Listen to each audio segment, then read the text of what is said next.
Ya, DPR akhirnya mengesahkan Undang-Undang Cipta Kerja pada Senin sore. Namun sebelumnya undang-undang ini menuai polemik dari berbagai pihak. Dalam UU Cipta Kerja terdapat beberapa poin yang dinilai sangat kontroversial dan merugikan para pekerja. Mari kita lihat bersama poin-poin utama yang dirangkum oleh tim Litbang CNN Indonesia. Yang pertama adalah waktu istirahat dan juga cuti. Ini terkait dalam pasal 79 ayat 2 huruf B yang mengatur bahwa istirahat mingguan pekerja ini menjadi 1 hari dalam waktu 6 hari kerja begitu. Nah, ini artinya aturan 5 hari kerja ini dihapus dalam undang-undang ini, dan hak cuti juga berpotensi hilang seperti cuti haid dan juga melahirkan bagi perempuan karena hak upah pekerja atas cuti hilang. Dan selanjutnya ini adalah upah. Ini adalah salah satu yang krusial begitu, diatur dalam pasal 88B.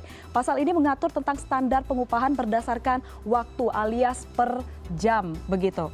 Dan berdasarkan pasal ini pengupahan diterapkan berdasarkan satuan waktu dan juga satuan hasil. Karena itu tidak sedikit yang menganggap bahwa skema pengupahan ini akan menjadi dasar bagi perusahaan untuk memberlakukan penghitungan upah per jam.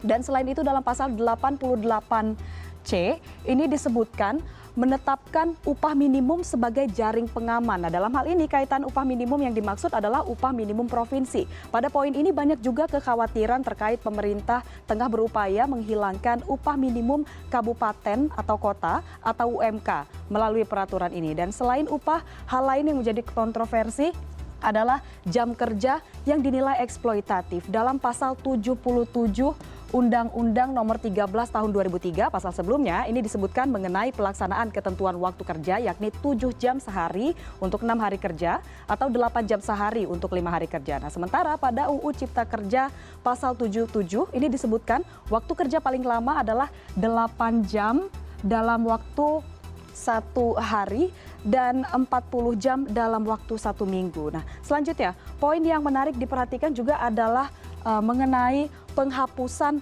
pasal 59 Undang-Undang Ketenagakerjaan yang mengatur tentang syarat pekerja waktu tertentu atau biasa dikenal dengan istilah pekerja kontrak. Dengan dihapuskannya pasal ini dalam Undang-Undang Cipta Kerja, maka tidak ada batasan aturan sampai kapan seseorang pekerja ini bisa dikontrak, dan akibatnya bisa saja pekerja kontrak tersebut menjadi pekerja kontrak seumur hidup.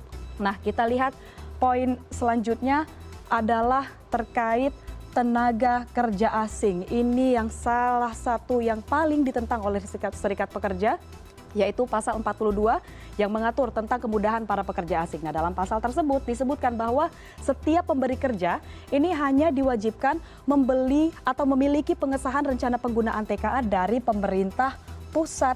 Nah, ini berbeda dengan sebelumnya. Jika ini disahkan, maka tenaga kerja asing sudah tidak diharuskan lagi untuk mendapatkan izin tertulis dari menteri atau pejabat yang ditunjuk. Kemudian pernyataan atau pertanyaannya adalah ini siapa yang lantas bisa dimintai pertanggungjawaban atas kualitas dari para tenaga kerja asing ini.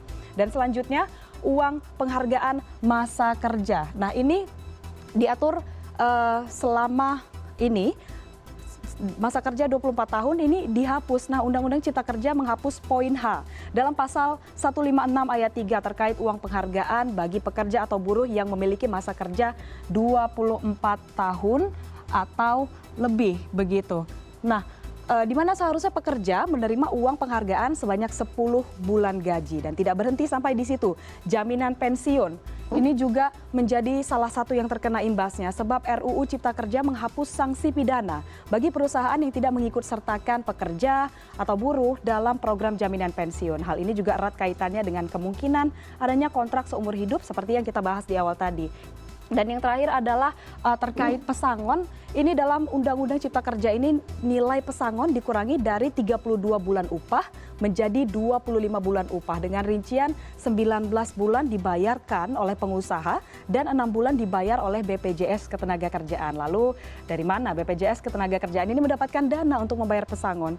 Dan inilah dia 8 poin yang menjadi kontroversi terkait Undang-Undang Cipta Kerja ini.